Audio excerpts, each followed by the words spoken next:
और Facebook YouTube पर श्रवण कर रहे हो, अगर आप छत पर खड़े हो गए, अपने घर की छत पर खड़े हो गए और अपने घर की छत पर खड़े होकर क्या आप मकान देख सकते हो सामने से? नहीं देख पाओ। मकान कब देख सकते हो? जब आप इस छत से उतरकर नीचे जाओगे और नीचे जाने के बाद बाहर निकलोगे। बाहर निकलने के बाद आप देख पाओगे कि ये हमारा मकान का फ्रंट है, ये हमारा मकान है। बोलो सही है कि गलत है? अब ऊपर छत पर खड़े हो और नीचे क्या हो रहा है, मकान कैसा है, मकान में अंदर कमरे कितने हैं, क्या हो रहा है, आप देख नहीं सकते। उसी तरह अहंकार की सीढ़ियों पे से चढ़कर जब हम अहंकार की छत पर चढ़कर खड़े हो जाते हैं, अभिमान की छत पर जब हम पहुंच जाते हैं, तो हम अपने भीतर झांक नहीं पाते कि अंदर हमारे क्या हो रहा है, कि हमें अभिमान कितना ऊंचा ले गया कि हम अंदर झांक ही नहीं पा रहे। हम अपने भीतर तो उतर ही नहीं पा रहे। और जिस दिन हम अपने भीतर उतर गए, जिस दिन हमने अपने भीतर झांक लिया, हमने अपने भीतर उतर कर कुछ चीज को पकड़ लिया और ध्यान कर लिया कि ये चीज हमको तकलीफ दे रही है और ये हमें परमात्मा तक नहीं लेकर जाने वाली, ये हमें शिव तक नहीं ले जाएगी, हमें शिव तत्व से वंचित रख देगी, तब चित्त आनंद भराकर फिर वो हम परमात्मा की प्राप्ति कर सकते।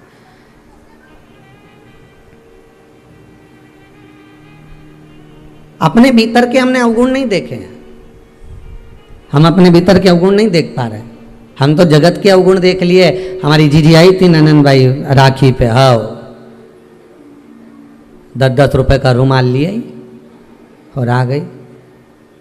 और मैंने तो इनसे कहा था, काय को 500 रुपए दिया है, 50-50 रुपए दे देते बस, और क्या। उनका छोरा छोरी के भी 100-100 दे दिया, उनके भी 500-500 दे दिया, उनके 1000 दे दिया, उनके ऐसा कर दिया। अब राखी एक बार आई है और ये अगली राखी तक प्रपंचा चलने वाला है। वह रुमाल का, वह नरियल का, वह गोला का, वो कपड़ा का, वो मिठाई का। और मिठाई भी लाई तो ऐसी लाई, बताओ कहाँ की दुकान की लेके आ गई थी, पता ही नहीं। उसमें घासलेट का तेल की तो बदबू ही रही थी। हे भगवान। अब वो तो आई तो रुमाल भी लाई, नारियल का गोला भी लाई ने, श्रीफल भी लाई ने, नारियल के साथ में राखी भी लाई और मिठाई भी लाई। अब तुमने क्या करा?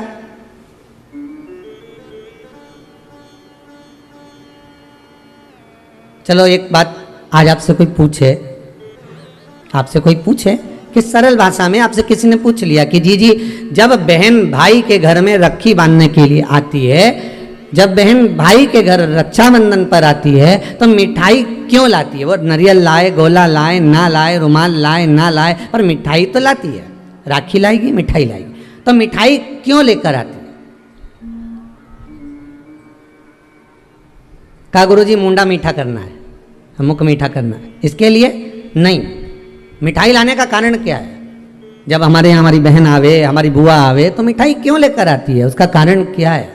ये तो अब पकवान अब हो गए कि आप लड्डू ला रहे हो, ने पेड़ा ला रहे हो। पहले तो घर से बना कर ले जाती थी, हलवा बना कर ले गई, सीरा बना के ले गई, घर का लड्डू बना के ले गई, नहीं तो गुड़ की खोड़ी बना कर ले जाती थी, है कुछ ना कुछ लेकर चली। तो अर्थात शास्त्र कहता है कि आखिर मीठा क्यों लेकर आई, उसका कारण क्या, मिठाई क्यों लेकर आई है बहन? बहन मिठाई जो लाई है वो भाई को खिलाने के लिए लाई है, पर मिठाई लेकर जो अंदर प्रवेश करी है उसका कारण केवल मुख मीठा कराना नहीं है, उसका कारण केवल एक है कि जैसे जीजी मिठाई लेकर आपके घर में पहुंची है, वो भाभी को, वो भैया को, वो अपने घर के एक एक बंधु को, एक एक भतीजे को ये दर्शाना चाहती है कि जब तक बहन तुम्हारे यहाँ रहे तुम्हारे मुख मीठा रहना चाहिए, उसके आने से तुम्हारा मुख भगोने जैसा नहीं होना चाहिए, तपेले जैसा नहीं होना चाहिए, उसका मुख मीठा हो जाए, आपकी वाणी मीठी रहे, आपका हृदय मिष्ठान से परिपूर्ण रहे। और जब मुख मीठा होगा तो जीवन का एक आनंद अपने आप उत्पन्न हो जाएगा। यहाँ मिठाई की मूलता उससे नहीं है, यहाँ मिठाई की मूलता आपकी मिठास से है।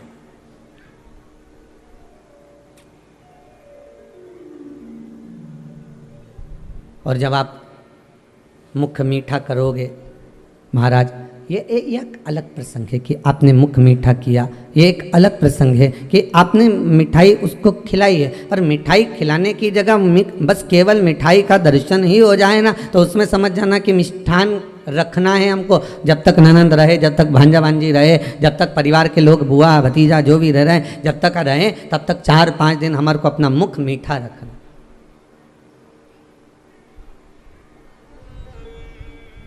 वस्तुओं से रक्षाबंधन का त्यौहार नहीं है, वस्तुओं से रक्षाबंधन का कोई उत्सव नहीं है। वस्तुओं से कभी भगवान या प्रेम मिल भी नहीं सकता। उसको मैंने सोना की अंगूठी दिलाई, उसको मैंने ये दिलाया, और आप सोचो कि कुछ दिलाकर अगर आप प्रेम प्राप्त करना चाहोगे तो वो प्रेम नहीं मिलेगा। कुछ देकर अगर प्रेम प्राप्त करना भी चाहा तो वो प्रेम नहीं मिल सकता। उस प्रेम की कोई परिभाषा नहीं।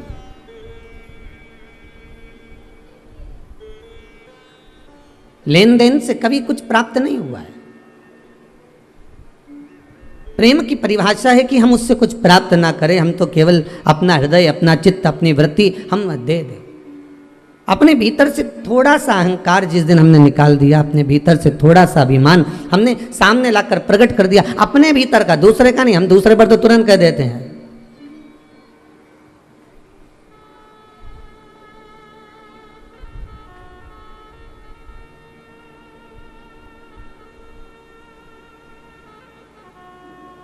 एक कोई व्हाट्सएप पे एक मैसेज था कि दर्पण पर पारा चढ़े तब मुख दिखे, और किसी को मुख दर्पण में देखने का कह दो तो आदमी का पारा चढ़ जाए, व्यक्ति का पारा चढ़। हमने अवगुण बहुत देखे और दुनिया के देखे, पर शिव पुराण कहती है अपने भीतर का अवगुण देखना।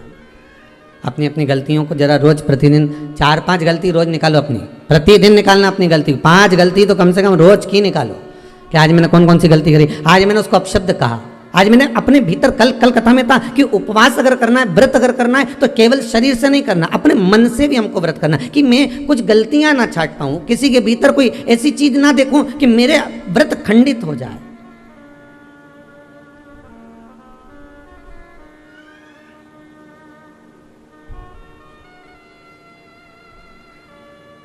हमारे मन, ये चित्त, ये वृत्ति अगर गलत देखेगी तो उपास नहीं हो सकता। फिर व्रत का कोई प्रमाण नहीं है हमारे। कितना सुंदर कहा है माताओं के लिए भी और पुरुष वर्ग के लिए भी कि जब जब आप किसी व्रत को करते हो, एकादशी का व्रत करो, चाहे प्रदोष का व्रत करो, चाहे पूर्णिमा का व्रत करो, चाहे चतुर्थी का व्रत करो, चाहे तीज का व्रत करो, चाहे हरताली का व्रत करो, छोटी तीज, बड़ी तीज, सतुआ तीज, तुम्हारी मर्जी पड़े, छठ का, आदि जितने भी व्रत बताए, उस व्रत में एक चीज आप किताब में जरूर पढ़ना। आपके पास तो व्रत की किताबें होंगी, उन किताबों में पढ़ना। उसमें लिखा है कि एकादशी का व्रत करो तो रात्रि को जागरण करो। बोलो लिखा कि नहीं लिखा? भगवान का भजन करो। प्रदोष का व्रत करो तो प्रदोष के दिन जागरण करो। पूर्णिमा का व्रत करो तो पूर्णिमा के दिन जागरण करो। हरताली का व्रत करो तो हरताली का जागरण करो। तीज का व्रत करो तो तीज का जागरण करो। क्यों लिखा कि जागरण करो?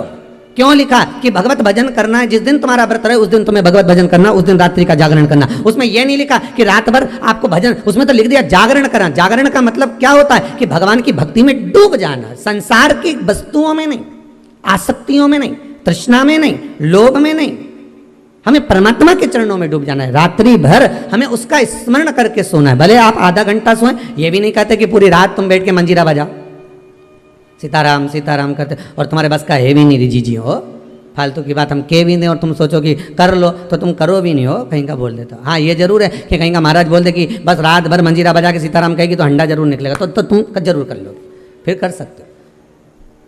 और वैसे कहीं का कह दे तुमसे कि फिर ये क्रम हो, बहुत मुश्किल।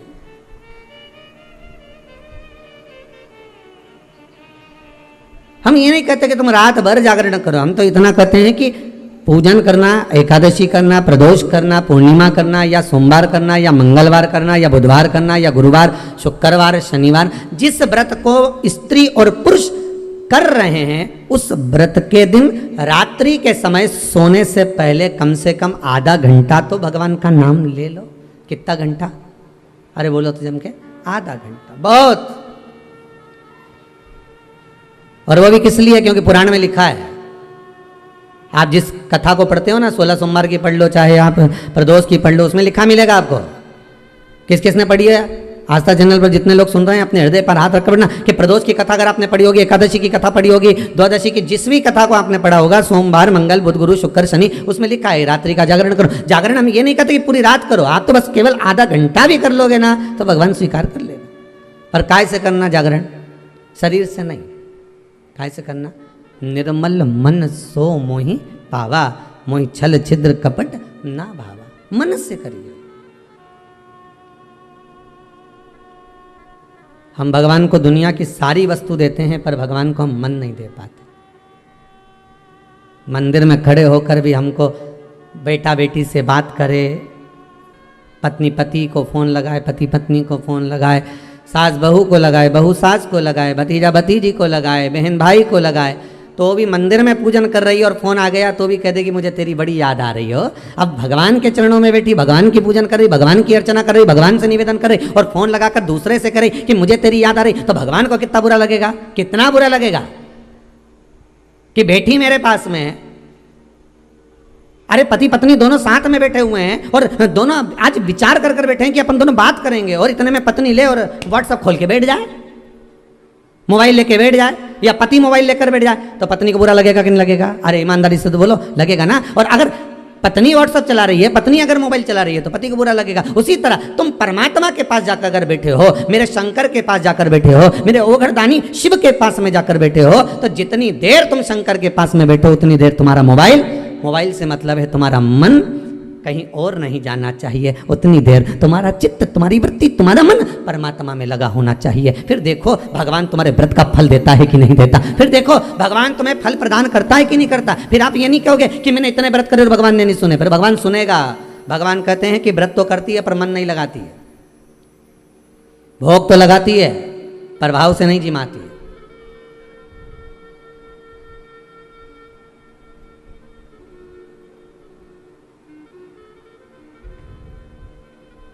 अब भोग तो ऐसा कोई भी लगा दे, दुर्योधन ने लगाया था ढेर सारा, लड्डू ने, पेड़ा ने, गुलाब जामुन ने, इमरती ने, भजिया ने, पकौड़ा सब बनाया ढेर, खूब सारा बनाया।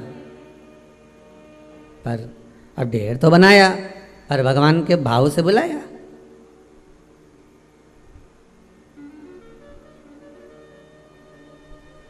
कि भक्तों के घर भी सांवरे आते रहा करो, दर्शन के नैन बांवरे दर्शन दिया करो। कहते हैं प्रेम से प्रभु छिलके भी खा गए,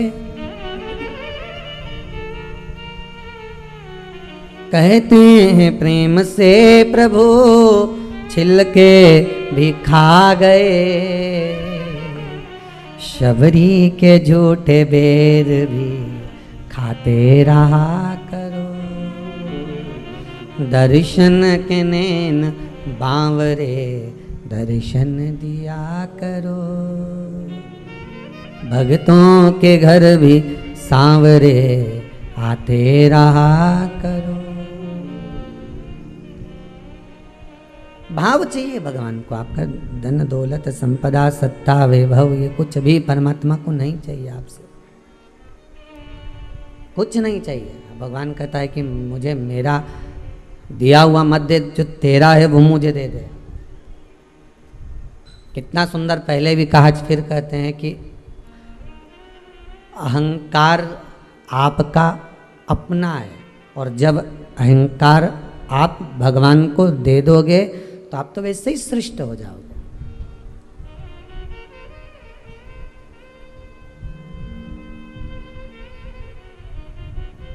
एक संत ने बड़ी सुंदर बात की। एक बहुत सुंदर वैश्या, बहुत सुंदर, अति रमणीय, बड़ी सुंदर, जिसकी सुंदरता का कोई बखान ही नहीं कर सकता, इतनी सुंदर थी।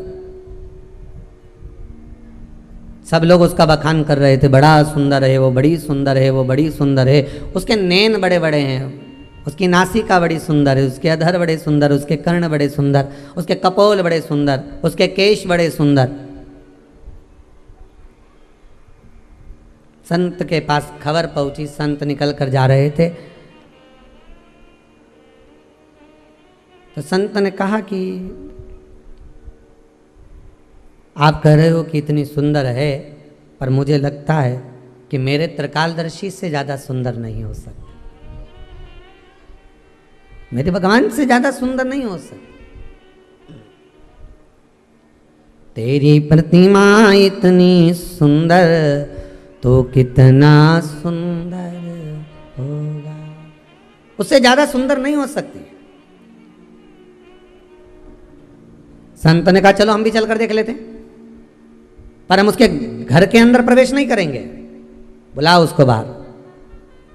वैश्या को बाहर बुलाया गया। जैसे ही बाहर बुलाया, संत ने कहा तुम इसकी बात कर रहे हो, इसकी बात कर रहे हो कि ये इतनी सुंदर है। संत ने कहा व्यक्ति कितना भी सुंदर हो, चाहे उसके चेहरे पे हीरे लटक रहे हो। संत बोला पर इसकी जो परछाई है वो तो काली ही है। संत बोले इसकी परछाई गोरी है क्या?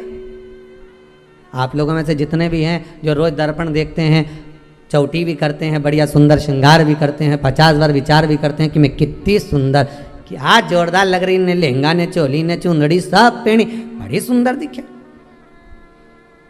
पर अभिमान किस चीज का करें? अगर सुंदरता का अभिमान आए तो एक बार चलते हुए रास्ते में अपनी परछाई जरूर देख लेना कि आप कितने भी सुंदर हो पर परछाई काली है। उसी तरह संसार की जितनी वस्तुएं हमको प्राप्त हो रही है, संसार की जितनी वस्तुएं हमको मिल रही है, संसार के जितने लोग हमको मिल रहे हैं, ये सुंदर बड़े होंगे। फ्रिज भी सुंदर है, वॉशिंग मशीन भी सुंदर है, एसी का रूम भी सुंदर है, डनलप का गद्दा भी सुंदर है, ये सोने की रकम भी सुंदर है, ये हाथ में पहनने वाले आभूषण भी सुंदर हैं, गले में धारण करने वाले सारे आभूषण भी सुंदर हैं, सब कुछ सुंदर है। पर ये सुंदरता के साथ में इसकी परछाई भी तो देखो कि ये काली है कि नहीं।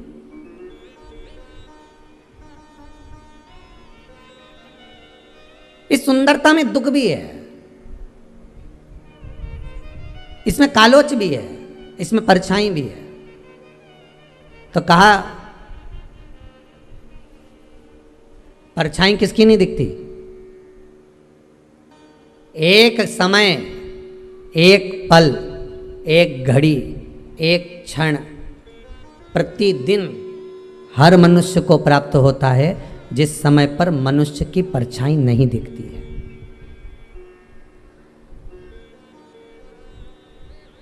उस समय पर आपको अपनी परछाई नहीं दिखेगी। वो कितनी बजे? दोपहर ठीक 12 बज रहे हैं। कितने? जम के बोलिए जरा। आपकी घड़ी के आगे पीछे हो सकता है, अगर घड़ी आगे पीछे होगी तो भले परछाई दिख जाएगी, पर ठीक अभिजीत मुहूर्त में ठीक दोपहर के 12 बज रहे हो और सूर्य तुम्हारे मस्तक पर होगा, उस समय पर परछाई दिखेगी क्या? नहीं। सूर्य थोड़ा सा भी पीछे हुआ, आगे हुआ तो परछाई दिखेगी, पर ठीक सूर्य तुम्हारे मस्तक पर होगा तो परछाई नजर नहीं आएगी। शिव महापुराण की कथा कहती है जिस समय पर तुम्हारे मस्तक पर सूर्य होता है उस समय पर परछाई नहीं दिखती, उस समय पर केवल तुम ही नजर आते हो, उस समय पर केवल तुम ही रह जाते हो। उसी तरह जिस समय पर तुम्हारे मस्तक पर शंकर की कथा, शिव महापुराण और शंकर के चरण विराजमान होते हैं, तब व्यक्ति को कुछ नजर नहीं आता, केवल महादेव ही नजर आता है, केवल शिव ही नजर आता है, कोई दूसरा नहीं दिख सकता, कोई परछाई नजर नहीं आ सकती। हमें हमारा अंधेरा तत्व नजर नहीं आ सकता, हमें हमारी कालोच नजर नहीं आ सकती, उसमें केवल शिव ही दिखेगा।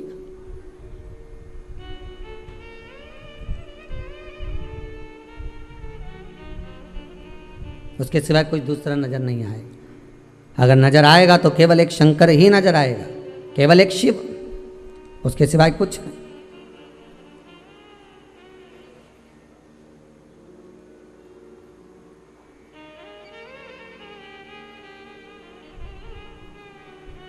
एटीएम पर गए, तुरंत आपने वो अपना जो कार्ड था वो उसमें लगाया, पैसा निकाल के लिया। बोलो सही है कि गलत है? गए, कार्ड लगाया, लेकर आ गए। तो कई लोगों ने एक प्रश्न लिखकर भेजा, गुरुदेव भगवान को भी एटीएम जैसा होना चाहिए। जैसे ही हम मंदिर में जाएं, जैसे ही हम भगवान से प्रार्थना करें, जैसे ही हम भगवान से निवेदन करें और भगवान हमारी बात सुन ले, जल्दी से हमारी गोदी भर दे, जल्दी से भगवान हमें धन दे दे, वैभव दे दे, सत्ता दे दे। पर भगवान बहुत धीरे धीरे सुनता है, बहुत धीरे धीरे। कारण क्या है? शिव महापुराण की कथा कहती है कारण एक है, भगवान देखता सब कुछ है, मेरा मालिक, मेरा दातार, मेरा दयालु, मेरा कृपालु, मेरा दानी दातार, देखता सब कुछ है, सब कुछ देखता, पर फैसला देर से देता है। दिखता है वो। तुम्हारे केवल है कि 2-4 दिन तुम व्रत कर लो, 2-4 सोमवार के व्रत कर लो, उसमें तुम सोचो कि भगवान हमारी मनोकामना पूर्ण कर दे। कई कई माताएं ऐसी हैं हर साल संकट सोमवार करती हैं, हर साल 16 सोमवार करती हैं। ना जाने कितनी बार तो उन्होंने लक्ष्मी के व्रत कर लिए, ना जाने कितनी बार सोमवार के व्रत कर लिए, ना जाने कितनी बार उन्होंने कितने व्रत धारण कर लिए। उसके बाद भी माताएं विचार करती है कि अभी तक हमारा ये कार्य क्यों नहीं हुआ। क्योंकि तुम, भगवान सब देख रहा है कि कितना तुमने व्रत करा, कितनी साधना करी, कितनी उपासना करी, पर भगवान उसका फल जो देगा, भगवान जो फल प्रदान करेगा, वो थोड़ा फैसला जो देता है वो थोड़ा रुक कर देता है, आराम से देता है, देख कर देता है कि कितना फल देना है, इसको क्या प्रदान करना है, कैसे प्रदान करना है, कितना देना है, ये भगवान देख लेता है।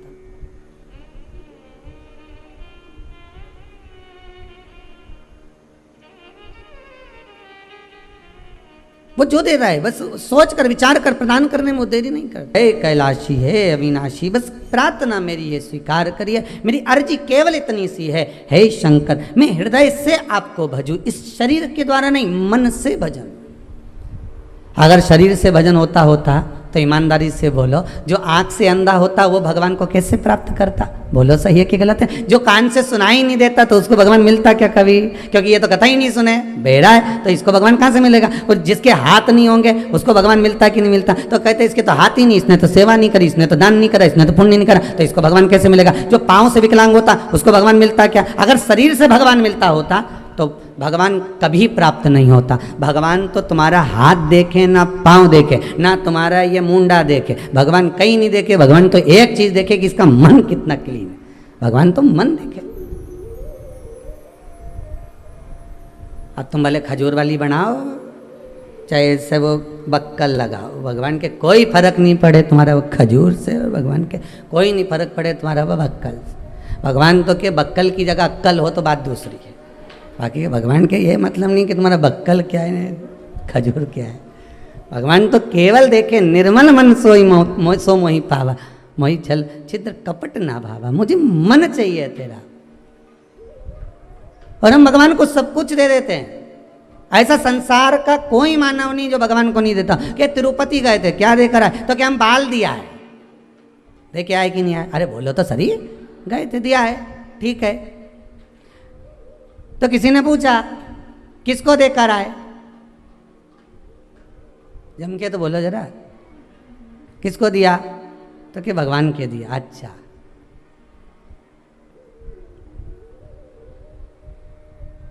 भगवान आकर बोले थे? जम के तो बोलो जरा। नहीं बोला किसने था? और साथ में जो दोस्त गया था ना, मेरा बेस्ट फ्रेंड, उसने अपने बाल दिए तो मैंने सोचा भगवान जल्दी प्रसन्न होगा, मैं भी दिया। मना नहीं है, बालाजी को बाल चढ़ाओ, हम मना नहीं करेंगे, पर बात केवल इतनी सी है, बाल तो देकर आए, रुपया भी खूब देकर आए, पर मन नहीं देकर आए। भगवान कहता है मुझे इन सब वस्तुओं से ज़्यादा प्रिय है तेरा निर्मल मन, तेरा स्वभाव, तेरा भाव। मुझे दिल चाहिए, बस हृदय चाहिए, और हम वही तो नहीं दे सकते।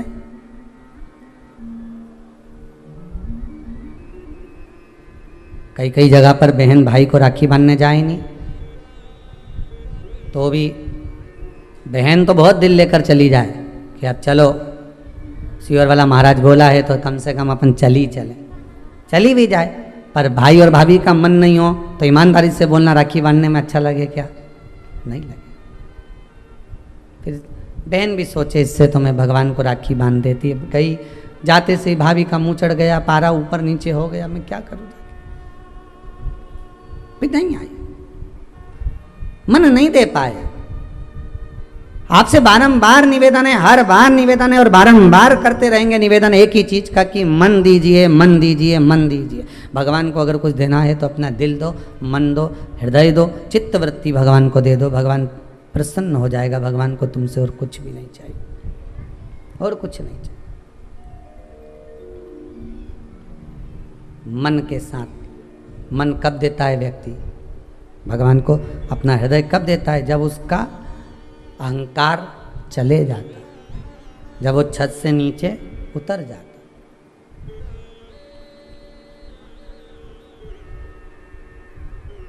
बहुत अभिमानी लोग हैं, क्या कहें, इतना अहंकार,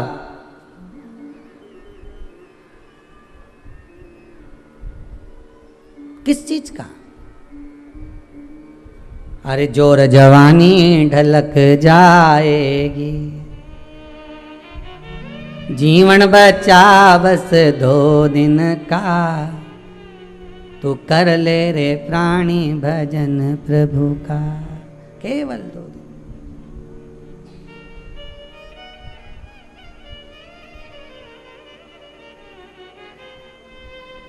नई नई दुल्हन रहनी तो वो के सब पूछे, छोटी लाड़ी, छोटी दुल्हन, उसके सब पूछे।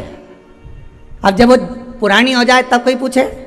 अरे बोलो तो जम के कहीं नहीं पूछे। फिर तो लोग अभी तक नहीं थी ना तो भोजन का भी पूछा कि छोटी ने खाई कि नहीं खाई, भोजन करा कि नहीं करा। बड़ी हो जब पुरानी हो जाए तो कोई पूछे ये भोजन करा कि नहीं करा, बल्कि उल्टा इसको पूछना पड़े कि तूने भोजन करा कि नहीं करा। मम्मी जी आपने भोजन करा, काका जी ने भोजन कराया, चाचा जी ने भोजन कराया, फिर इसको पूछना पड़ता उल्टा भोजन कर। नए हो ना तो हो सकता है कि युवानी अवस्था में हो सकता है कि कभी कभी जब अवस्था ऐसी आ जाए, जब धन आसक्ति तृष्णा, जब बहुत सारा वैभव आ जाता है, बहुत सारा धन आ जाता है, बहुत सारी संपदा बढ़ जाती है, तो हो सकता है कि नई नई लाड़ी है, नई नई बहू है, तो हो सकता है कि पूछा ताछी ज्यादा हो रही हो। पर निवेदन है नहीं, अभिमान नहीं आना। अहंकार में 3 गए, धन वैभव और वंश, ना मानो तो देख लो रावण कौरव और कंस, ये तीनों अभिमान में चले गए, अहंकार में चले गए। धन भी गया, वैभव भी गया, वंश भी गया, रावण भी गया, कौरव भी गया, कंस भी गया, सब अभिमान में चले गए, सारे अहंकार में चले गए, सब अभिमत्ता में चले गए, सारे गए।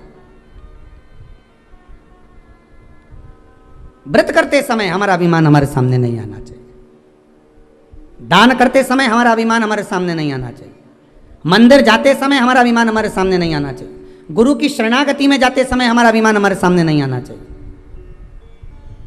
ये लोगों को कहा जाता ना, जो लोग जब बहुत बड़े बड़े मंच लगते हैं, बहुत बड़े बड़े मंच लगते हैं, तब वहाँ से बोला जाता है श्रीमान श्री श्री 1008 श्री 108 श्री मठाधीश श्री पीठाधीश श्री ये बहुत सारा तो उनका नाम बोला जाता है, फिर इसके बाद उनका नाम आता है, उसमें पता ही नहीं पड़ता कि नाम कब निकल गया। उन नामों में पता नहीं चल पाता कि वो नाम जो असली नाम था उनका गया कहाँ है, वो नाम चला कहाँ गया। बस यही शिव महापुराण की कथा कहती है कि अभिमान के नाम के साथ में, अहंकार के साथ में तुम्हारा कितना बड़ा उदा है, कितना बड़ा पद है, उससे मतलब नहीं होता। महाराज निर्मल मन अगर आपका है, चित्तवृत्ति आपकी मन निर्मल है, तो भगवान को पाना, उसमें अवधा ना निकालना।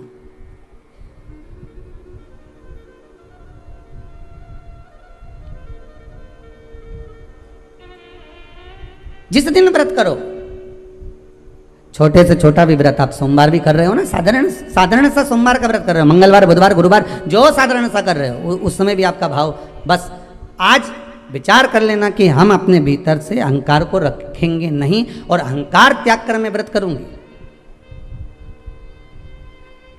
अब उठाओ व्रत की किताब, जितनी भी किताब आपके पास में अपनी अलमारी में रखी हो व्रत की, अभी थोड़े दिन बाद तीज का व्रत आने वाला होगा, हरतालिका तीज, बड़ी तीज, छोटी तीज, चतुर्थी, छठ, सब आएगी, सबकी किताब है तुम्हारे घर में। ऐसा नहीं है कि तुम्हारे घर में किताब नहीं हो, बड़ी चतुर हो तुम लोग, ईमानदारी की बात, क्योंकि तुम लोग जब व्रत करती हो तो पोथी पढ़ती भी हो, तो सबके घर में किताब रखी है, सत्यनारायण भगवान की भी रखी है, सबके घर में पोथी रखी है। तीज माता की किताब निकाल लेना, छठ माता की निकाल लेना, हर छठ की निकाल लेना, आप प्रदोष की निकाल, उसमें लिखा है प्रातः काल में उठकर सबसे पहले स्नान करिए, लिखा कि नहीं लिखा, उसके बाद में फिर ये काम करिए। तो उसमें लिखा है कि स्नान करो, क्या लिखा है? स्नान करो, उसमें ये नहीं लिखा कि नहाओ।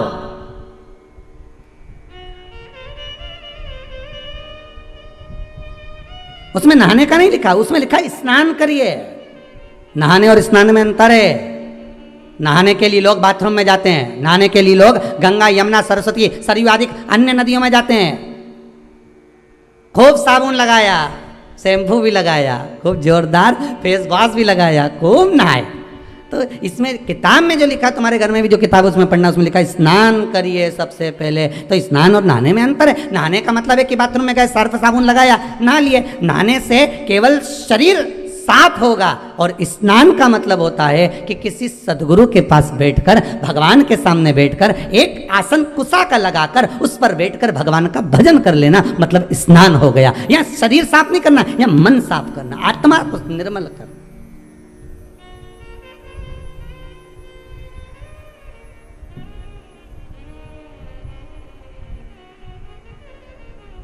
आपसे कोई पूछे ना कि आपके स्नान कब से कर रही हो, तो तुम बिल्कुल जवाब दे सकती हो, लगभग मैं 2 साल से कथा सुन रही हूँ, मतलब 2 साल से मैं स्नान कर रही हूँ, मतलब 2 साल से भगवान की भक्ति में लगी हूँ, तो वो स्नान ही तो है। भगवान की भक्ति को धारण करना स्नान ही तो है।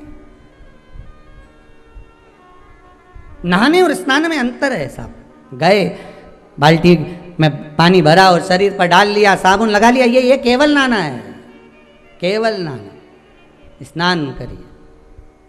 प्रदोष व्रत के अंदर लिखा हुआ है, व्रत करने वाले को ब्रह्म मुहूर्त में प्रातः के समय में स्नान करना चाहिए। जिसके यहाँ किताब होगी पढ़ लेना, ठीक है। स्नान करना चाहिए। फिर स्नान के बाद फिर कहा, फिर भगवान का उपासना करो, कुशा का आसन लगाओ, बैठो। कुशा जानते हो सब लोग? जितने लोग आस्था चैनल पर कथा सुन रहे, कुशा जानते हो कि नहीं जानते? डाब, कुशा, कुशा का आसन। ब्राह्मण कुशा कब तोड़ता है?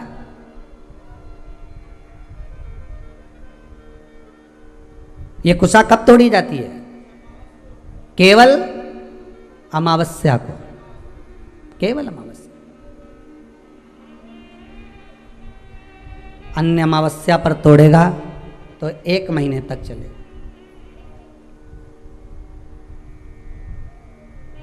केवल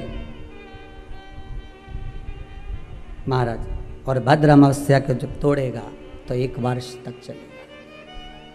और कुशा तोड़ने का भी नियम है, कुशा लाने का भी नियम है, और उस कुशा का आसन पर बैठकर स्मरण करने का भी नियम है। कुशा का आसन पर बैठने का भी नियम है। ये जो बाजार में जो कुशा के आसन मिलते हैं, आप अगर बोलकर बनवाएंगे कि हमको बिल्कुल ओरिजिनल कुशा का आसन चाहिए, हमको असली कुशा का आसन चाहिए, तो आपको प्राप्त होगा। जिनके चेहरे पर आंखों के नीचे कालापन हो जाता है, कुशा का आसन वहां भी काम आता है। कि आप थोड़ी देर, आधा घंटा, 20 मिनट, 25 मिनट जब भगवान की सेवा कर रहे हो, कुशा के आसन पर बैठ जाइए। आपको किसी क्रीम की जरूरत नहीं पड़ेगी, किसी आपको पाउडर की जरूरत नहीं पड़ेगी। आप कुशा के आसन पर बैठकर भगवान का भजन करो। जितनी देर बैठ सकते हो उतनी देर कुशा के आसन पर बैठो। 4 दिन, 8 दिन, 15 दिन कर कर देखना, आंखों के नीचे से कालापन समाप्त हो जाएगा। कुशा के आसन में वो तेज बल होता है कि नेत्र की ज्योति भी बढ़ा देता है। कुशा के आसन में वो बल होता है कि आदमी के नेत्रों पर जो चश्मा चढ़ा होता है वो तक समाप्त हो जाता है। पर लोगों ने कुशा का आसन हटा हटा कर आज के जमाने में नया नया ये सब मार्केट में जोरदार जोरदार आसन आए, टंगा रे, कपड़े का आसन मिल रहा है, ऊन का आसन मिल रहा है, इसका आसन मिल रहा है, तो लोग लो मना नहीं है, पर आसन पर भी तुम कुशा का आसन लगाओ। पर कुशा के आसन पर बैठकर जो तुम अनुष्ठान करोगे, कुशा के आसन पर बैठकर जो तुम भगवान चर्चा करोगे, उसका एक बल बढ़ता है। कुशा के आसन, कुशा क्या है? जब माता जानकी जी पृथ्वी में समा रही थी, भूमि में जा रही थी, राम जी ने रोकना चाहा, रुको जानकी, रुको सीते, सीते सीते करते करते राम जी भागे, सीता को पकड़ने वाले थे। माता सीता पृथ्वी में जाने लगी, केवल उनके केश जानकी जी के थोड़े से हाथ में आ गए। बस वही केश ही कुशा है, वही केश ही कुशा है।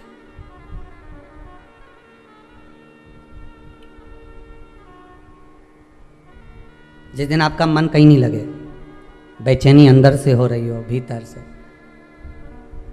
हम तो ज़्यादा समय तो आपसे नहीं कहेंगे क्योंकि आप इतनी देर बैठोगे भी, सीधी सीधी बात है। हम कह भी दें कि तुम 1-2 घंटा बैठ जाओ तो नहीं बैठ सकते, तो हम तो इतना कहेंगे कि अगर आपके हृदय में बेचैनी ज़्यादा हो, मन ना लग रहा हो, आज ऐसा लग रहा है कि मुझे कुछ भी अच्छा नहीं लग रहा, आज आपको ऐसा महसूस हो रहा है कि कुछ बुरा होने वाला है, आज आपको ऐसा महसूस हो रहा है कि मेरा कोई अंग फड़क रहा है जिसके कारणवश मुझे कुछ कष्ट हो सकता है,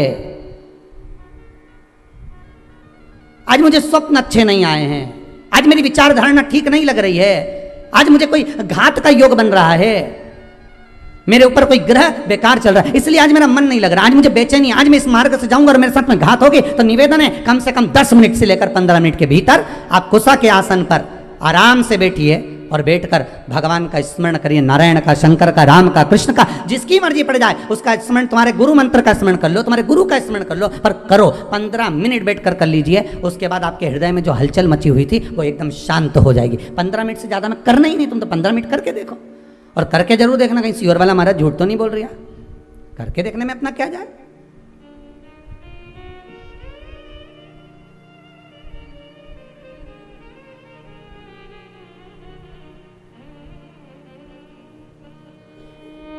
कर देखो, 15 मिनट बैठ जाए, जब हृदय हलचल हो जाए, हृदय में कहीं मन चित्त वृत्ति सब डामाडोल हो रही हो, लग रहा हो कि आज कुछ बुरा होने वाला है, बैठ जाओ कुसा के आसन पर, बैठ जाइए। पर उस कुसा में वस्त्र नहीं होना चाहिए। वस्त्र से मतलब जान लीजिएगा, बहुत अच्छे से कहेंगे। कुसा का जो आसन होता है, उस आसन में चारों तरफ लाल कलर की लोग पट्टी लगा देते हैं, बहुत ध्यान दीजिएगा। है आसन कुसा का अगर है तो उसमें जो नायलॉन प्लास्टिक की बद्दी से उसको सिल के बनाते हैं, ये भी हमारे इसमें नहीं है। हम केवल कुसा के आसन की बात करते हैं, और कुसा का आसन अगर बना सकती है तो केवल घर की नारी ही बना सकती है। घर की नारी कैसे बनाएगी? उसको धागे से सिलती जाएगी, धागे से सिलेगी, आसन तैयार कर लेगी, और उसमें कोई प्लास्टिक नहीं होगा, उसमें कोई पॉलीथीन नहीं लगी होगी, उसमें कोई पन्नी नहीं लगी होगी, केवल उसमें धागा लगा हुआ होगा, धागा, और उसमें कोई किनारी नहीं। जब तक चले चले फिर उसको सिल लीजिए। पर आसन कुसा का हो, जो केवल आपकी भक्ति के लिए हो। उसको थोड़ी देर बाद आप उठा के रख दो, बैठे हो जब तक बैठो, उसके बाद उठा दो, उसको लपेट कर रख दीजिए। और होता है कहीं कहीं आपने दर्शन करा होगा, बिना किन्नौर का भी आसन आता है। आप लोगों को तो ज़्यादा मालूम होगा, क्योंकि आप लोग मार्केट ज़्यादा घूमते रहते हो, तो बड़े बड़े मॉलों में जाते रहते हो, तो आप लोगों को तो ज़्यादा मालूम होगा कि कुसा का जो आसन होता है, उस कुसा के आसन की महत्वता को अगर व्यक्ति जानता है तो वो कुसा के आसन पर बैठकर भगवत भजन करेगा। कई लोग पूछते हैं, महाराज जी शंकर जी का भजन करना है तो कौन से आसन पर बैठना है, देवी जी का भजन करना है तो कौन से आसन पर बैठना है, लक्ष्मी जी को प्राप्त करना है तो कौन से आसन पर बैठना है, माला कौन सी जपना है, शंकर जी को जपना है तो कौन सी माला से जपना है, भगवान नारायण को जपना है तो कौन सी माला से जपना है, लक्ष्मी जी को जपना है तो कौन सी माला से जपना है। तो सीधा सीधा यहाँ तो शास्त्र में तो लिख दिया उन्होंने कि लाल कलर का आसन पे देवी जी की आराधना होती है, काले कलर के आसन पर शंकर की आराधना होती है, नारायण की आराधना कुसा के आसन पर होती है, तुलसी की माला से भगवान राम कृष्ण हरि का दर्शन आप स्मरण कर सकते हो, रुद्राक्ष की माला से शंकर और पार्वती का स्मरण कर सकते हो, कमल गट्टे की माला से आप लक्ष्मी का स्मरण कर सकते हो, हल्दी की माला से आप सरस्वती का स्मरण कर सकते हो। ये तो सब शास्त्रों में लिख दिया कि आप इस माला से इसको जप सकते हो, आप इसको प्राप्त कर सकते हो। पर अगर हमारे पास में कुछ भी नहीं है, कोई काला आसन नहीं, कोई लाल आसन नहीं, कोई ये आसन नहीं, तो आप कुसा का आसन, मात्र कुसा का आसन बिछा लीजिए, बहुत बस परमात्मा प्राप्त कर लेगा। जिस देवता को भाग दोगे, देवी को, देवता को, शंकर को, नारायण को, राम को, कृष्ण को, जिस देवता को आप भाग दे रहे हो उसको प्राप्त हो जाए। उद्यापन करते हो किसी व्रत का? बोलो हर हर महादेव। उद्यापन करते हो व्रत का? संकट सोमवार का व्रत करते हो तो उद्यापन करते हो, 16 सोमवार का व्रत करते हो तो उद्यापन करते हो, कोई भी व्रत आपने करा, संतोषी माता का करा, एकादशी का करा, प्रदोष का करा, तो उद्यापन करते हो। उद्यापन का मतलब क्या होता है? जल्दी बोलते जाओ। जितने लोग आस्था चैनल पर कथा सुन रहे हैं, उद्यापन का मतलब क्या होता है? अगर आपसे कोई पूछेगा तो कहोगे कि जो व्रत करा उसका समापन करना। ठीक है, समापन करना मतलब कोई धार्मिक कार्य कर देना, हवन कर देना, पूजन कर देना, अभिषेक कर देना, मतलब उद्यापन हो गया। अभी सावन के महीने में लोगों ने अभिषेक करा तो उद्यापन करा होगा कि हमने इतने 1 महीने तक भगवान शंकर का अभिषेक करा, हमें उद्यापन करना, हवन करवा दिया, पूजन करवा दिया, हो गया उद्यापन। उद्यापन का मतलब क्या होता है? उद्यापन का महत्व क्या है? केवल कार्यक्रम जो एकादशी करी थी उसका उद्यापन कर दिया, चतुर्थी करी उसका उद्यापन कर दिया, चौथ माता का उद्यापन कर दिया, छठ माता का उद्यापन कर दिया, तीज माता का उद्यापन कर दिया, हमने ये वाली माता जी का उद्यापन। उद्यापन का मतलब है क्या? पंडित जी से पूछो तो कहेंगे उद्यापन कराना है महाराज जी, तो कह आप ये सामान लिया, उद्यापन हो जाए। उद्यापन होगा, सामान भी लाना पड़ेगा, पूजन भी होगा, हवन भी होगा, यज्ञ भी होगा, अनुष्ठान भी होगा, ब्राह्मण आएगा भी, पूजन भी कराएगा। पर उद्यापन का मतलब क्या है? उसका महत्व क्या है? पशुपतिनाथ का व्रत करो तो उद्यापन में 1 श्रीफल, 108 कोई भी दाने और 11 रुपये शंकर जी को समर्पित कर दिया, उद्यापन हो गया। उद्यापन का मतलब क्या है? हमने व्रत को पूर्ण कर दिया, इसका मतलब उद्यापन हो गया। अभी अभी ये बड़े बड़े जो तीज होते हैं ना, चतुर्थी आती है, कई माताएं उद्यापन करती चतुर्थी का, हमारे यहाँ तो बहुत होता है, कई माताएं महिला मंडलों इकट्ठे हो के उद्यापन करती हैं। एक महिला मंडल ये इतने उद्यापन करेगी, फिर वो 16 उनको बुलाएगी, फिर 16 उद्यापन का मतलब है क्या? अगर कोई आपसे पूछ ले, कभी अनायास आपके ही बच्चे पूछ सकते हैं, मम्मी उद्यापन का मतलब, तो क्या जो अपन ने व्रत करा उसका समापन, तो उसका समापन तो वैसे ही हो जाता है, फिर उद्यापन करने की क्या जरूरत है? समापन का मतलब क्या होता है कि तुम एकादशी करते करते करते करते आओ, 26 एकादशी पूरी हो जाए, 27 पे छोड़ दो, हो गया उद्यापन। फिर तो उद्यापन का मतलब ये होता है, उद्यापन की महत्वता ये होती है कि आपने जो व्रत करा, इतने समय से आप एकादशी कर रहे हो, प्रदोष कर रहे हो, 16 सोमवार कर रहे हो, सोमवार का व्रत कर रहे हो, चतुर्थी का व्रत कर रहे हो, छठ का व्रत कर रहे हो, पंचमी का व्रत कर रहे हो, तीज का व्रत कर रहे हो, जो भी व्रत आप कर रहे हो, उसका उद्यापन का मतलब होता है कि जो हमने व्रत करा, ये व्रत हमारा अभी इधर उधर घूमता रहा। ठीक है, और अच्छी भाषा में समझ लो इसको, और सरल से समझ लो, मतलब लड़की लड़का जब तक कुंवारा रे तब तक ढेर सारा छोरा छोरी उन्हें देखने आता रहे, समझ गए? और ब्याह हो जाए फिर कोई देखने आए क्या? अरे बोलो तो जम के, नहीं आए नहीं।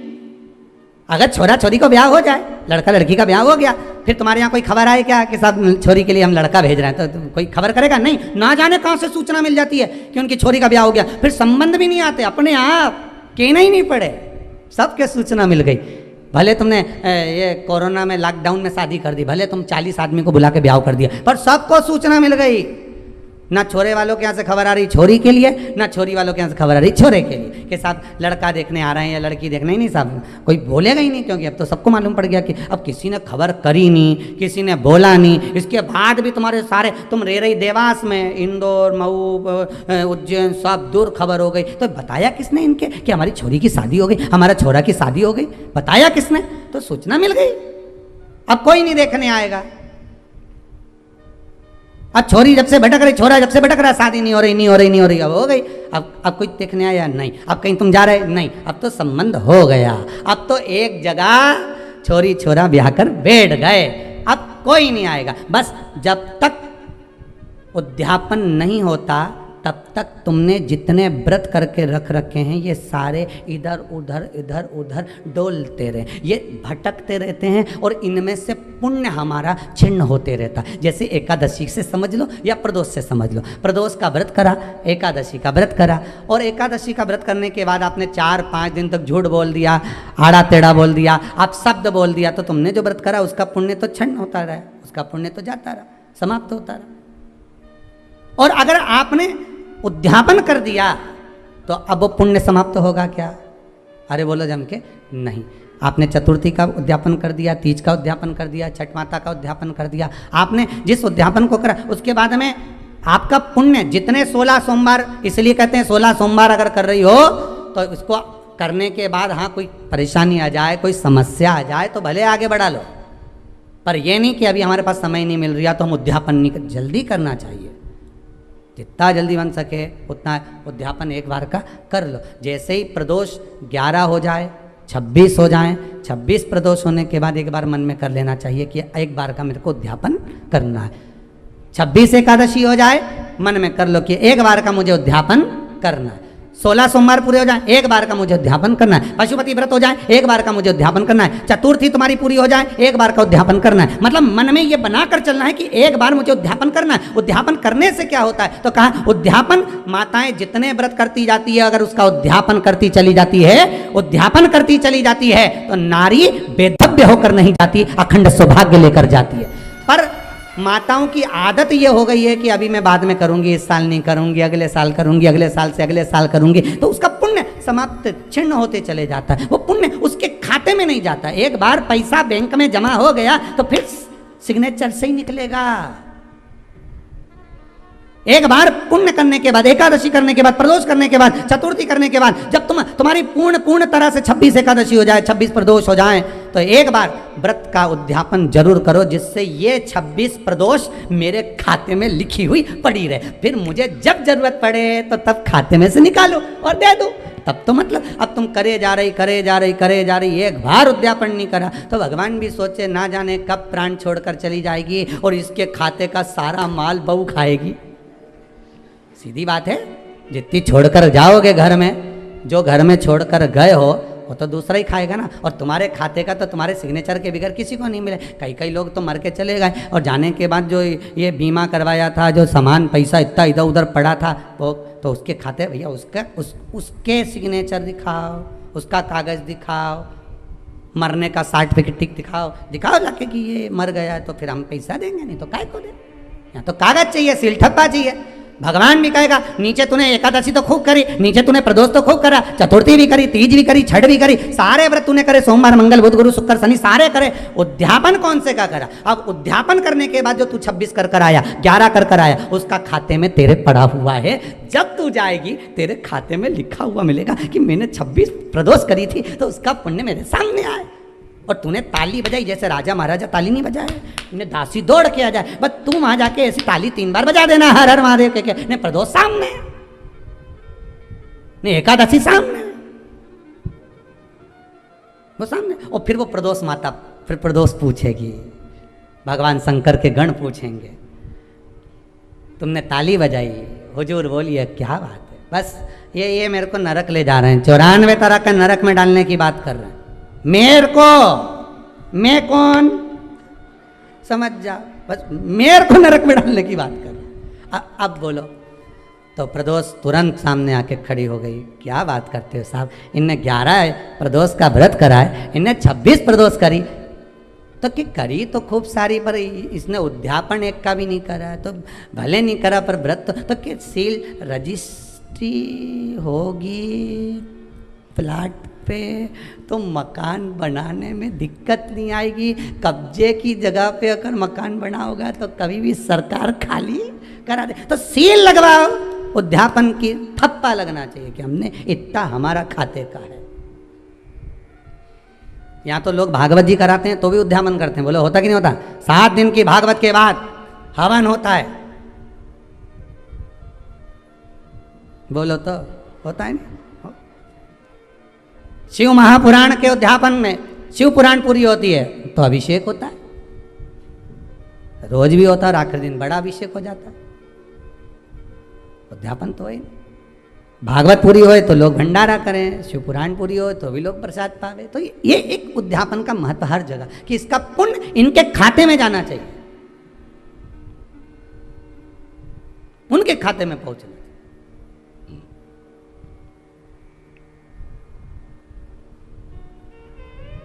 अब पुण्य खाते में जाए नहीं और तुम मन में विचार करके बैठी कितना एकादशी करूँ रे मैं, हमारी मम्मी इतना व्रत करे नहीं, चतुर्थी का करे नहीं, सोमवार का कर ले, तो गुरुवार का भी खूब कर दिए। तुम भी ऐसे हो, ना जाने कितने लोग आस्था पे कथा सुन रहे होंगे, कितने लोग फेसबुक यूट्यूब पर कथा सुन रहे होंगे, और ना जाने कितने साल से गुरुवार का व्रत कर रहे होंगे, पर एक बार उद्यापन नहीं कर। अब उद्यापन नहीं कर, ये इतना सारा गुरुवार का व्रत गया कहाँ? हम तो खूब करे। ऊपर जाते से तुम भगवान गुरु महाराज से लड़ोगे, बृहस्पति देवता से, क्यों हमारा व्रत कहाँ गया? हमने तो इतना करा था। बृहस्पति महाराज बोले करा तो था पर सील ठप्पा नहीं लगा था, कब्जे की जगह पे बैठे थे, जा धक्का मार निकाल दिया। अगर रजिस्ट्री होती तो बात दूसरी होती। हाँ, अगर रजिस्ट्री होती तो बात दूसरी होती। कब जाकर कर बैठे हो तो फिर नहीं हो सकता।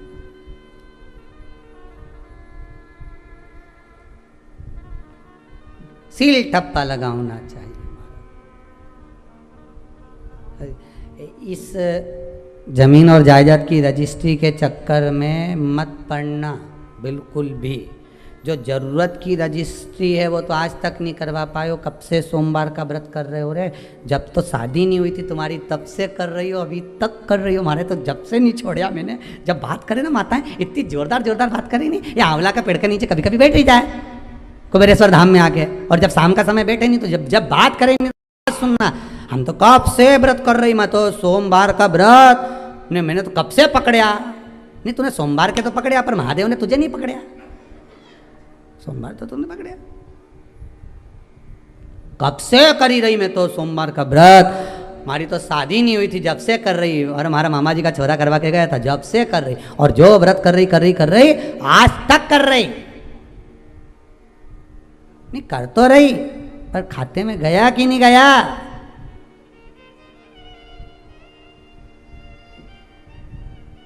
चेक तो करो।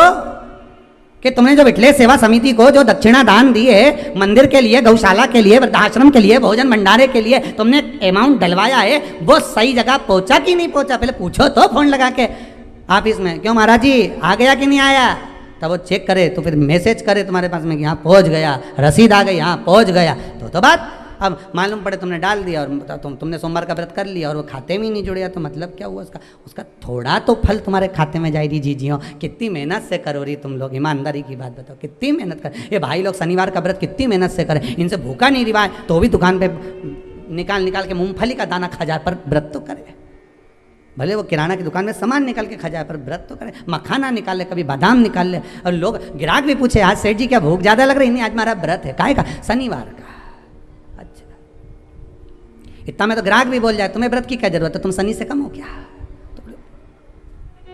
तो अपने व्रत को, जिस व्रत को आप कर रहे हो उसको अपने खाते में लिखवा लेना, अपने खाते में उसको जोड़ लेना।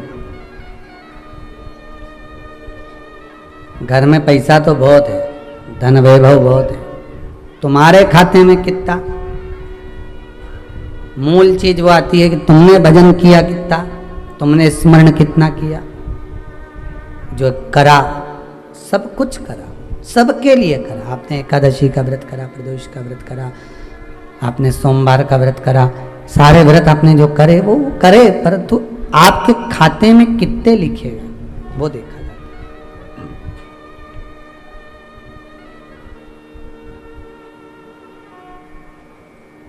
वैसे तो मुझे उम्मीद है, हमको इस व्यासपीठ से तो उम्मीद है कि आप लोगों ने सबने जितने व्रत आप करती हो तो अध्यापन जरूर करे होंगे। वैसे तो सब लोग जो समझदार हैं वो तो करते ही करते हैं, उनको तो मालूम ही होगा।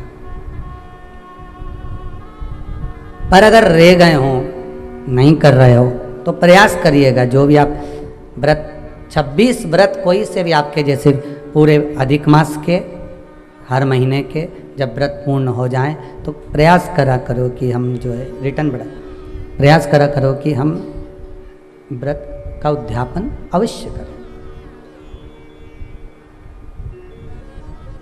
उद्यापन मूल है।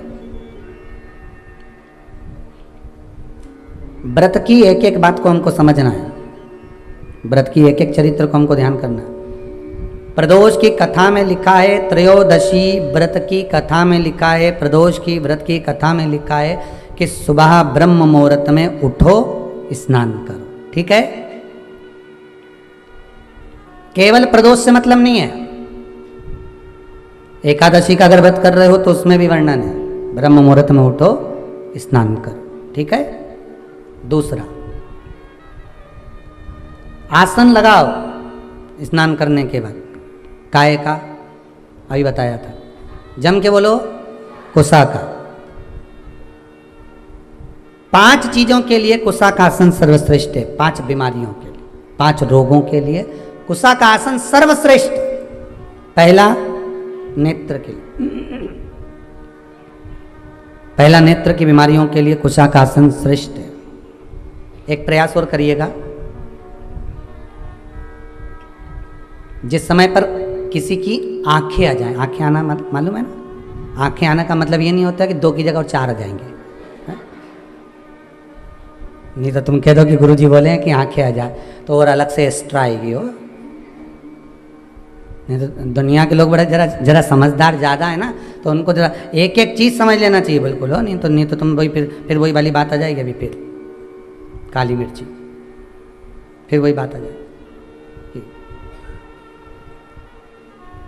आंखें आने का मतलब ये नहीं होता कि 2 आंख की जगह और 4 आंख आ जाए।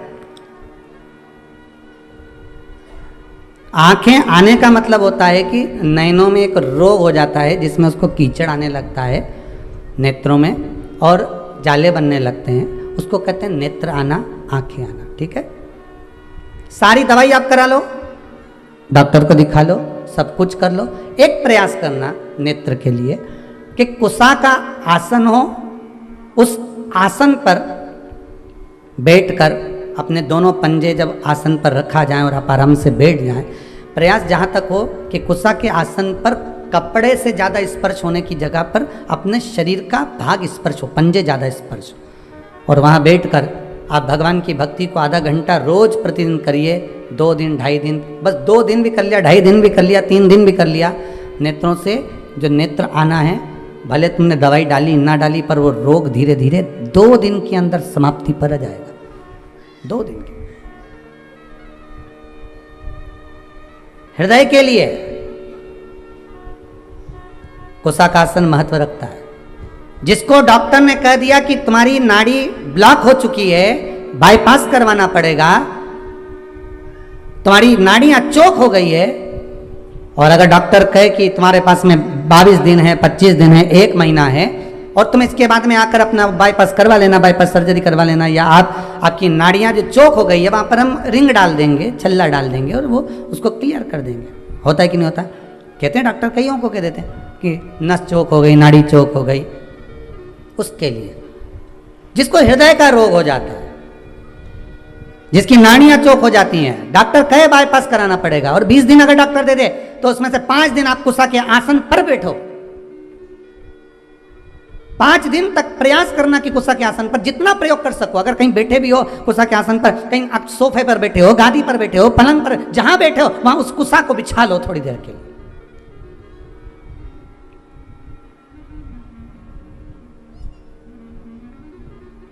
उस कुशा के आसन को आप बिछा लीजिए जहां बैठो। वो तो लोगों को थोड़ी सी शर्म आती है, नहीं तो हम तो कहने में पीछे नहीं हटेंगे कि आपके यहाँ जितने सोफे लगे हैं ना, हम तो कहेंगे उसकी जगह ये जो तुम लोग वो बिछाते हो ना, सोफा का सेट नहीं रहे, वो क्या बोलते हैं उसके ऊपर कपड़ा बिछाते, क्या बोलते हैं उसको, सोफा का कवर। हम तो कहें उसकी जगह, वो तो आप लोगों को थोड़ी शर्म आती नहीं, तो हम तो कहेंगे कि उस पर है ना कुशा का आसन बिछा के रख दो, तो बेचारा जो आएगा उसकी भी आंखों की रोशनी बढ़ जाएगी, उसके भी बेचारे की कहीं नाड़ी माड़ी चोक होगी तो क्लियर हो जाएगी। थोड़ा बहुत तो दवाई तुम भी कर सकते हो शंकर जी का नाम लेकर, पर दिक्कत है नहीं तो फैशन में फिर वही खजूर वाली चोटियाँ। अब फैशन ही नहीं दिखे तो इतना जोरदार मार्केट में क्या जोरदार सोफा का कवर आवे, कितना जोरदार सामान आवे, अब तुम उसको देखें कि इसको बिछाएं। अब सीवर वाला महाराज के कहने में चले तो आसन बिछा दे, तो मतलब लोग क्या कहेंगे बताओ, क्या कहेंगे? आसन, कुशा का आसन तो लोग फैशन में हटा दिए, नहीं तो अब तो पहले लोग पूजन करने बैठते थे तो कुशा का आसन लगाते थे, आजकल तो कपड़े का आसन, ऊन वाला आसन, ये सब जोरदार गद्दे वाले आसन, कढ़ाई वाला आसन, जब जाए कहीं से दुकान पे से ऐसा आसन लाए कि उसको बिछा दिया। अब फैशन में बिछे, दूल्हा दुल्हन के नीचे पहले कुशा का आसन बिछा के शादी फेरे पड़ा। अब आज के ज़माने में तो इतनी बड़ी कुर्सी है उनकी भी जोरदार, उस पर बिठा है, वो भी पूरा लहंगा महंगा नहीं, फिलाई नहीं फिला, फिर बैठे।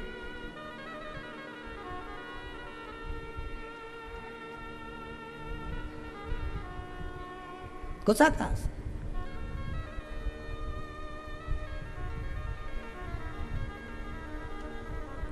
दूसरा, पहला नेत्र का रोग, दूसरा हृदय का रोग, ठीक है।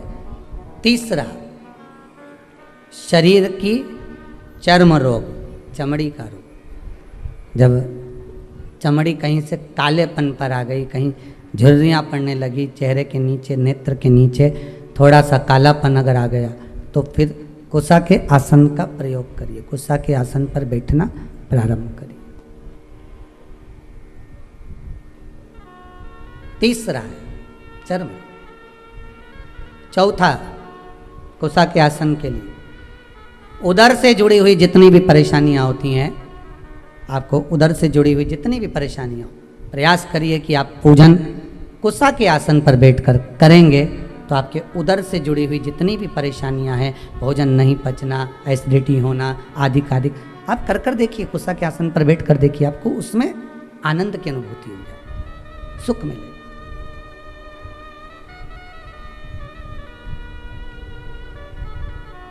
पांचवा, महाराज, कुशा का आसन मस्तिष्क के दर्द को भी रोक लेता है। कुशा का आसन ज्यादा जब मस्तिष्क में दर्द हो, कुशा का आसन तुम्हारे घर में हो, उस पर पांव रखकर 7 मिनट, 8 मिनट, 10 मिनट खड़े हो जाओ, भगवान का नाम जाप करो, जो मंत्र आपको आता हो, जिस मंत्र से आप जुड़े हो, जिस मंत्र को आप जप सकते हो, ओम नमः शिवाय, श्री शिवाय नमस्तुभ्यम। ओम जो राम कृष्ण शिव जो तुम जप सकते हो वो मंत्र जपो, वो मंत्र का स्मरण आप करो और उस मंत्र को आप जपो खड़े रहकर। 10 मिनट लगेंगे, एक टेबलेट नहीं खाना पड़ेगी, सिर दर्द बंद।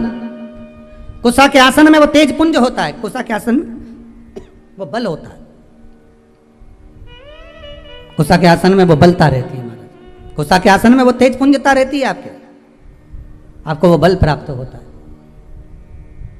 तो प्रदोष व्रत का नियम जो आप ले रहे हैं, प्रदोष व्रत को जो आप श्रवण कर रहे हैं उसको जरा ध्यान से सुनिएगा। सबसे पहले स्नान ब्रह्म मुहूर्त का, सुबह का, उसके बाद में फिर आसन पर बैठकर भगवान की भक्ति को धारण करना, शंकर का अनुमोदन करना, शिव भक्ति में डूबे रहना, शंकर का स्मरण करना, शंकर के नाम का स्मरण करते रहना। ये प्रदोष का मूल तत्व महाराज।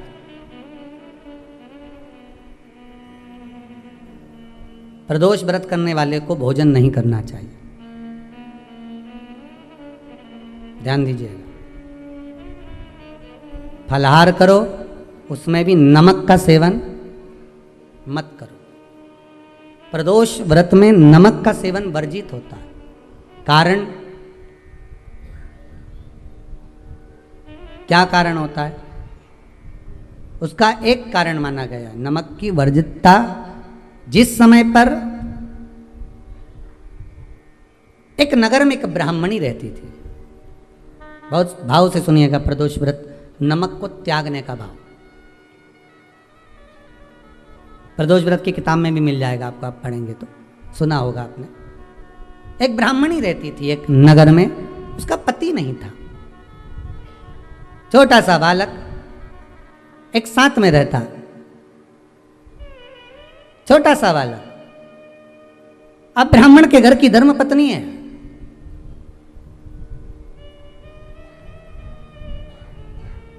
ब्राह्मण कर्मकांड करने वाला, पूजन करने वाला, पाठ करने वाला, अनुष्ठान करने वाला, पूजन करने वाला, मंत्र जाप करने वाला, भगवत भक्ति में डूबने वाला